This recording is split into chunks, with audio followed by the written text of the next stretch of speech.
নমস্কার বন্ধুরা, স্বাদের কিচেনে জানাই সকলকে অনেক অনেক স্বাগতম। আজকের পর্বে দেখাতে চলেছি মিক্সড ভেজিটেবল পরোটার একটি রেসিপি।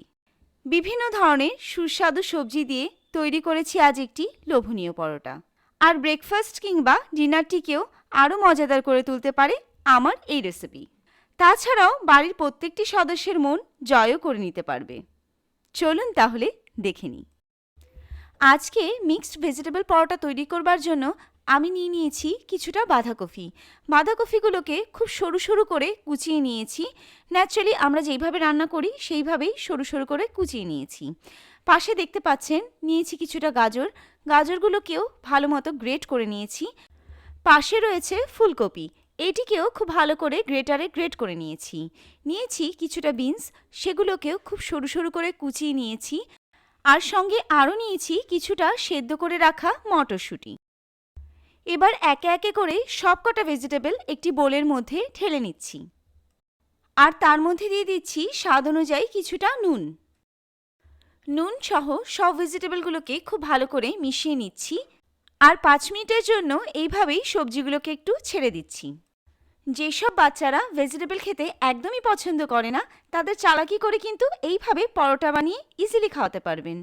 ভেজিটেবলগুলো দেখে মনে হচ্ছে অনেকটা রয়েছে, কিন্তু একটু পরে দেখতে পারবেন পরিমাণ কমে গেছে, তাই নুনের হিসাবটা একটু বুঝে দিতে হবে। 5 মিনিট পরে দেখতে পাচ্ছেন সবজিগুলোকে আমি মুঠো করে ধরছি আর চেপে চেপে এর মধ্যে থেকে জল বের করে নিচ্ছি। দেখতেই পাচ্ছেন বন্ধুরা, প্রচুর পরিমাণে জল বের হচ্ছে। এভাবে নুন মাখিয়ে 5 মিনিটের জন্য রেখে দেওয়ার মানেটা আশা করি এখন বুঝতেই পারছেন। সবজির মধ্যে থাকা এক্সট্রা জলগুলো বেরিয়ে যাবে। ঠিক একইভাবে চেপে চেপে সব কটা সবজি থেকে জল বের করে নিচ্ছি। দেখতে পাচ্ছেন বন্ধুরা, প্রচুর পরিমাণে জল বেরিয়েছে। এবার চাইলে আপনারা এই জলটি ফেলেও দিতে পারেন কিংবা কোনো রান্নায় ব্যবহারও করতে পারেন।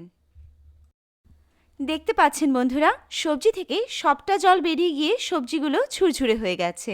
এবার আগে থেকে সেদ্ধ করে রাখা মটরশুঁটিগুলো একটু হাত দিয়ে থেতো করে নেব। মটরশুঁটিগুলো এইভাবে থেতো করে নিলে সবজির সঙ্গে খুব ভালো করে মিশে যাবে, ফলে পরোটা বানাতে অসুবিধা হবে না, কোনো রকম দানা থাকবে না, পরোটা বানাতে অনেকটাই সুবিধা হবে। এবার সব সবজির সঙ্গে খুব ভালো করে মিশিয়ে নিচ্ছি। এখন দিয়ে দিচ্ছি হাফ টিস্পুন শুকনো লঙ্কার গুঁড়ো, দিয়ে দিচ্ছি হাফ টিস্পুন ভাজা জিরের গুঁড়ো, হাফ টিস্পুন ধনে গুঁড়ো, হাফ টিস্পুন গরম মশলার গুঁড়ো, হাফ টিস্পুন চাট মশলা। চাইলে এখানে আমচুর পাউডারও ব্যবহার করতে পারেন। সঙ্গে আরও দিয়ে দিচ্ছি 1 টিস্পুন জোয়ান, হাফ টিস্পুনের থেকে খুব সামান্য পরিমাণ কম হিং।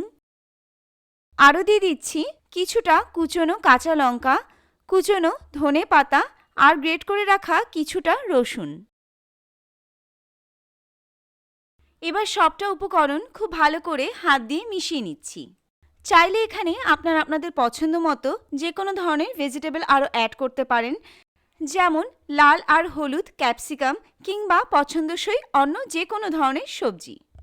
আর ঝালের ব্যাপারটি অবশ্যই মাথায় রাখতে হবে, যদি ছোট বাচ্চাদের জন্য করে থাকেন তাহলে ঝালটি একটু কমই দেবেন।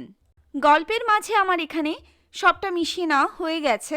চাইলে এভাবেও পরোটা তৈরি করতে পারেন কিংবা পুর করেও তৈরি করতে পারেন। আমি এখানে পুর করে কিভাবে পরোটা তৈরি করা হয় সেটি দেখিয়ে দিচ্ছি। নিয়ে নিলাম একটি কড়াই আর তাতে দিয়ে দিচ্ছি কিছুটা রিফাইন অয়েল। তেলটাকে খুব ভালো করে গরম করে নেব, আর গরম হয়ে গেলে তার মধ্যে দিয়ে দিচ্ছি মেখে রাখা সবটা সবজি। এবার গ্যাসের ফ্লেম মিডিয়াম টু হাইতে রেখে 3 থেকে 4 মিনিট সময় ধরে ভেজিটেবলগুলোকে একটু ভেজে নেব। এইভাবে ভেজে নিলে ভেজিটেবলের মধ্যে থাকা মশলাগুলোর কাঁচা গন্ধ চলে যাবে আর ভেজিটেবলগুলোর মধ্যে থাকা এক্সট্রা জলগুলো শুকিয়ে যাবে। ভেজিটেবলগুলো ফ্রাই করতে করতে যদি কড়াইয়ের গায়ে লেগে যায়, সেক্ষেত্রে আপনারা গ্যাসের ফ্লেম একটু লো করে রাখতে পারেন। বাড়িতে একবার হলেও পরোটাটি ট্রাই করে দেখতে পারেন, আমার বিশ্বাস সকলেরই খুব ভালো লাগবে। পরোটার স্টাফিংটার ওপরে কিন্তু পরোটার টেস্ট ডিপেন্ড করে। স্টাফিং যতটা টেস্টি হবে ততটাই পরোটা খেতেও সুস্বাদু হবে। আমার চ্যানেলে আরও কিছু পরোটার ভিডিও রয়েছে, ডেসক্রিপশন বক্সে লিংক দিয়ে রাখছি, প্রয়োজন হলে একটু দেখে নিতে পারেন। স্টাফিংটা রেডি হয়ে গেছে। এবার একটি পাত্রে সরিয়ে পুরোপুরি ঠান্ডা করে নেব। যতক্ষণ স্টাফিং ঠান্ডা হতে থাকবে ততক্ষণে চলুন একটি ডো তৈরি করে নিই। দিয়ে দিচ্ছি 1 কাপ আটা আর 2 কাপ ময়দা। এমন নয় যে আটা ময়দা দুটো মিশিয়েই পরোটাটি তৈরি করতে হবে। কেউ যদি চান সম্পূর্ণ আটা দিয়েও তৈরি করতে পারেন, কিংবা কারো যদি পছন্দ হয় ময়দা, তবে ময়দা দিয়েও করে নিতে পারেন।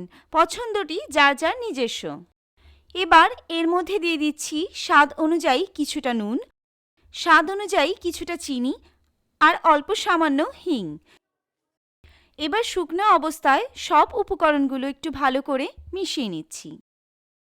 এবার ঈষৎ উষ্ণ গরম জল দিয়ে একটি সফট ডো তৈরি করে নেব। অল্প অল্প করে জল দেব আর ডোটিকে মেখে সফটভাবে তৈরি করে নিতে হবে। আর যদি কেউ হিংয়ের টেস্ট পছন্দ না করেন তবে ব্যাপারটি স্কিপ করতে পারেন, কিন্তু এইভাবে হিং দিয়ে যদি ভেজিটেবল পরোটা তৈরি করা হয় খেতে কিন্তু অনেকটাই ভালো লাগে। একটু ট্রাই করে দেখে নেবেন কথাটির মধ্যে কতটা সত্যতা রয়েছে। দেখতেই পাচ্ছেন বন্ধুরা, খুব সফট একটি ডো তৈরি করে নিয়েছি। নর্মাল রুটি পরোটা তৈরি করার যেরকম ডো আপনারা বাড়িতে করে থাকেন তার তুলনায় একটু সফট করেই এখানে তৈরি করতে হবে। এবার ডোটাকে একটু সেট হওয়ার জন্য 10 মিনিটের জন্য ছেড়ে দিচ্ছি। এরকমভাবে বড় মাপের শেপ করে একটি লেচি কেটে নিলাম আর সেটিকে 2 হাত দিয়ে বাটির মতো শেপ করে নিচ্ছি। অবশ্যই মাঝখানের পোর্শনটা একটু মোটাই থাকবে।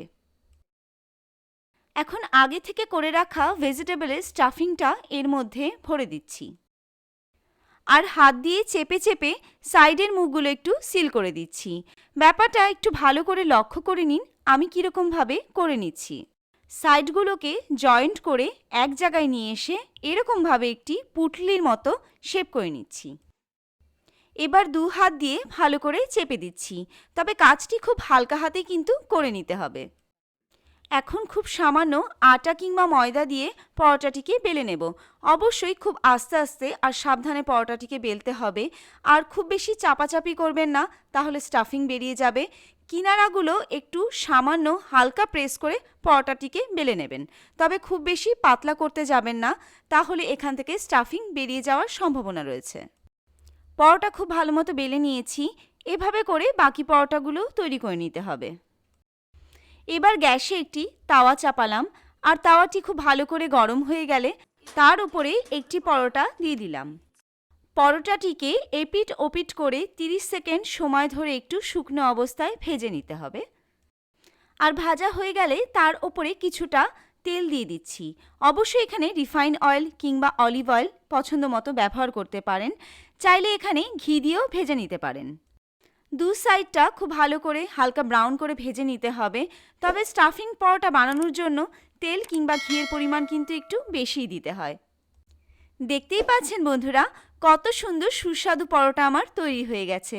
খুব ভালো মতো ফুলেও উঠেছে, দেখেই মুখে জল এসে গেল, তাই না? চলুন তাড়াতাড়ি পরিবেশন করে নিই। তাহলে বন্ধুরা, এই ছিল আমার আজকের রেসিপি। ভালো লাগলে অবশ্যই একটি লাইকের আশায় থাকলাম।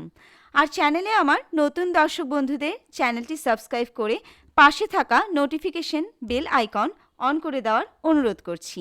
এভাবেই আমার সঙ্গে থাকবেন, সুস্থ থাকবেন। ধন্যবাদ।